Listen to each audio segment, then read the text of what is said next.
Unified 911, anong matutulong namin sa'yo? Anya ti maitulong mi ken ka po. Anong may tatabang ko sa Unsay imo? akong ikatabang nimo? Ngini makadabang namisal ka no. Sa anumang wika o dialekto, may tulong na darating sa iyo.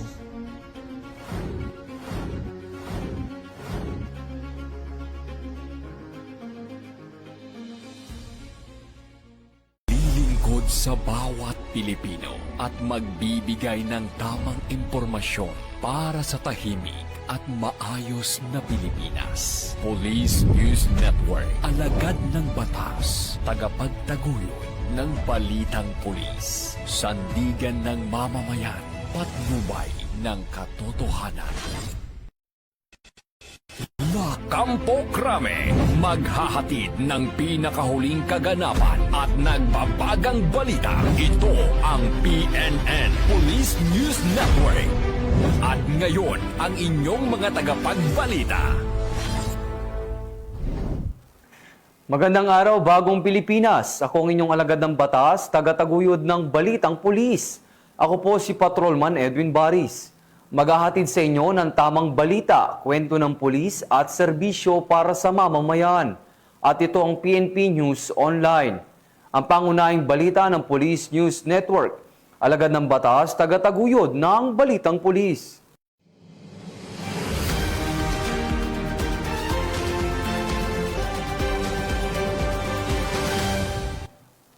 Narito ang mga balitang dapat nyong abangan.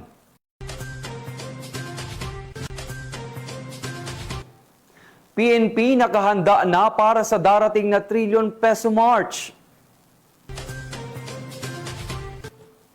Lalaking wanted para sa kasong statutory rape arestado ng mga otoridad sa Leyte.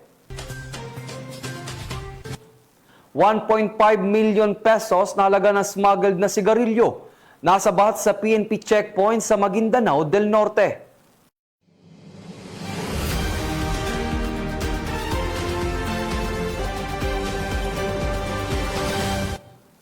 Narito ang mga balitang hatid ng ating PNN correspondents mula sa iba't ibang panig ng bansa.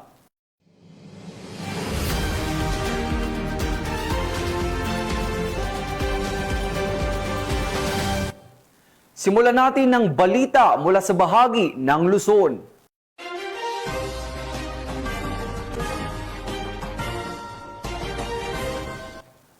Muling umarangkada ang Community Outreach Program na mga membro ng 103rd Maneuver Company ng Regional Mobile Force Battalion 1.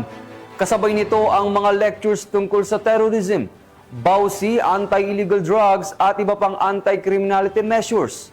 Ang magandang balitang ito ay mula kay Police Corporal Joanna Marie de los Santos. Nagsagawa ang mga tauhan ng 103rd Maneuver Company ng Regional Mobile Force Battalion 1 ng mas pinalakas na community awareness at outreach program kasama ang kanilang mga stakeholders sa Sitio Kinpatubog, Barangay Poblacion, Suyo, Ilocos Sur. Ang naturang aktibidad ay pinangunahan ni Police Captain Johnny G. Fatauk, Acting Company Commander, katuwang ang Suyo Municipal Police Station, Team Victory Riders Club, International Pharmaceutical Incorporated at Sansan Marketing. Bahagi ng programa ang pagtalakay ng mga tauhan ng 103rd Maneuver Company ng mahalagang paksa tulad ng anti-terrorism, violence against women and children, anti-illegal drugs campaign, basic life support at iba pang anti-criminality measures. Kasabay nito ay isinagawa rin ang Community Outreach Program kung saan naghandog ang grupo ng libreng gupit, gift giving at feeding program.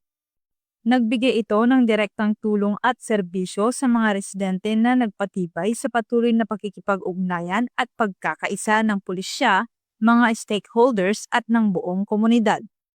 Sa kabuuan, muling pinatunayan ng pulisya at kanilang mga katuwang na ang matatag na ugnayan ng pulisya at komunidad ang susi sa mas ligtas, mas maunlad at mas nagkakaisang pamayanan. Sa pamamagitan ng patuloy na mga programang pangkaalaman at serbisyong pangkomunidad, nananatiling tapat ang grupo sa adhikaing serbisyong mabilis, tapat at nararamdaman para sa publiko. Mula dito sa Ilocos Region, ako ang inyong PNN correspondent, Police Corporal Joanna Marie de los Santos, alagad ng batas, tagataguyod ng balitang pulis.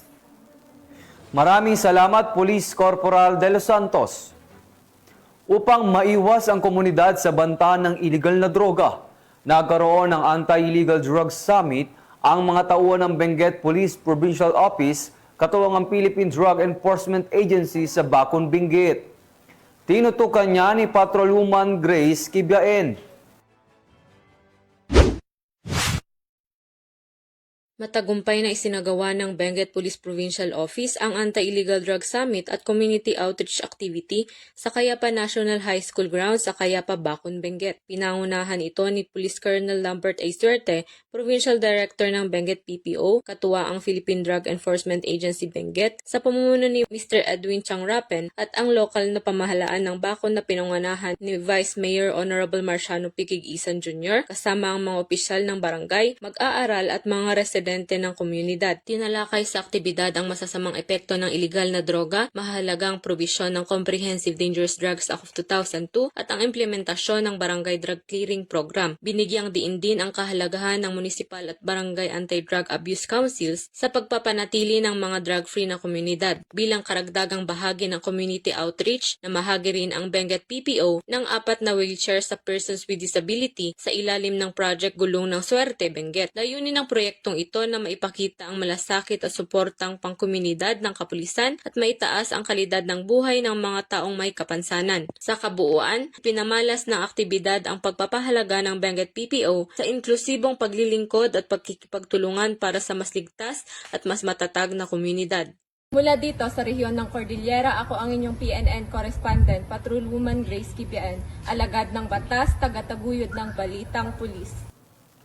Maraming salamat, Patrolwoman Kibiaen. Upang mapanatili ang kaayusan at seguridad sa trilyon peso march, buong puwersa ng Philippine National Police nakahanda na. Police Chief Master Sergeant Mauricio Ruiz magbabalita.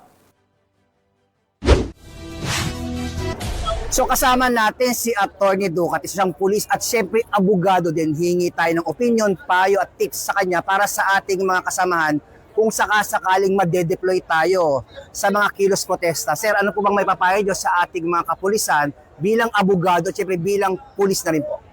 Bilang abogado at bilang pulis, during CDM, kailangan i-observe natin yung basic human rights sa pag-deployment natin. Ibig sabihin yung karapatan nila na magsabi ng kanilang saloobin ay dapat nating irespeto. Ngunit dapat din nating obserbahan na dapat ito ay naaayon sa batas.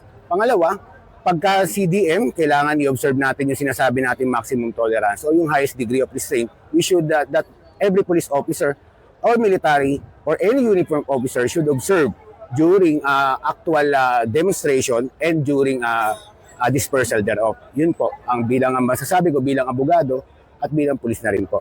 Sir, halimbawa naman po, kung sakali nagkaroon ng mga hindi pagkakaunawan o tensyon sa pagitan ng pulis at ng mga nakikilos protesta, ano pong pangunahing dapat gawin ng ating mga kapulisan sa mga nagsasagawa ng mga panggugulo tulad ng nakaraang nangyari nitong September 21 po?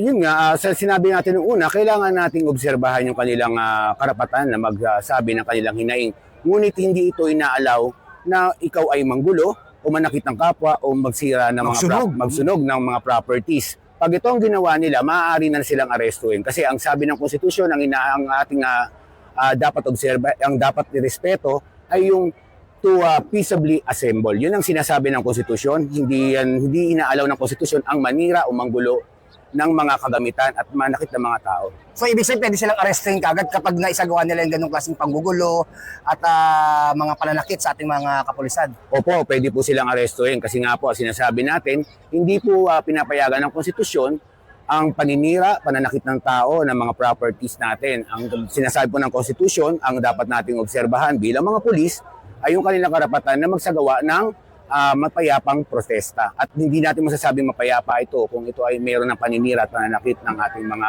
tao at saka mga property sa paligid. Katulad po nitong nakaraan po ay yung nagsagawa ng mga kilos protesta. Ano po ang mapapayo nyo sa ating mga kababayan na sa nalalapit na Bonifacio Day, November 30, ano po mapapayo sa ating mga nagsasagawa ng kilos protesta?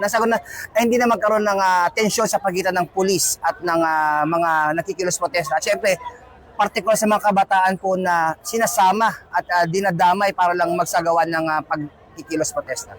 Ang mapapayo ko po sa mga magkikilos protesta, ang PNP po ay nirerespeto ang karapatan nila na sila ay magsagawa ng kilos protesta. Bagamat ito ay nakalagay sa ating saligang batas, hindi naman nito inaalaw ang iyong pagsira at pananakit ng tao. Ang PNP po ay mag-observe ng maximum tolerance, pero hindi po ito naaayon kung ang maximum tolerance po ay hindi nag-a-apply pag ikaw po ay gumagawa na ng krimen. Yun lang po, ang PNP ay nirerespeto ang karapatan po nila, ngunit dapat din po nilang respetuhin ang karapatan po ng mga tao na hindi naman po kasama sa kilos protesta. Dagan pa para sa mga kabataan na wag tayong isipin natin yung ating gagawin. Hindi porket tayo ay inaaya ng mga organisador na magprotesta ay ito ay binibigyan na kayo ng karapatan na manakit ng kapwa. Hindi po. Bagamat sabi ko nga, ang saligang batas ay nirerespeto to, mga kabataan, wag kayong papalin lang basta-basta. Maaari kayong magkilos protesta, maaari kayong magsalita, pero hindi kayo maaaring gumawa ng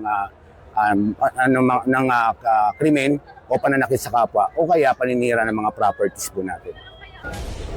Mula po dito sa NCRPO Camp Bagong Diwa, Bikutan, Taguig City. At sa ngalan po ng aming Regional Director ng NCRPO, Police Major General Anthony Abirin.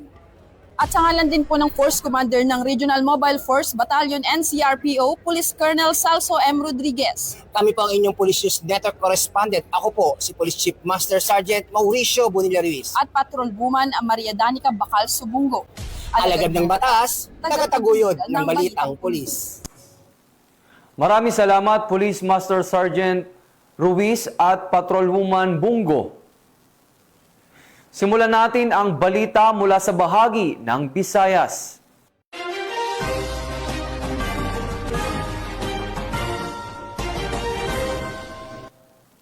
Dating preso, arestado sa buy-bust operation ng Regional Drug Enforcement 6 sa Santa Barbara, Iloilo.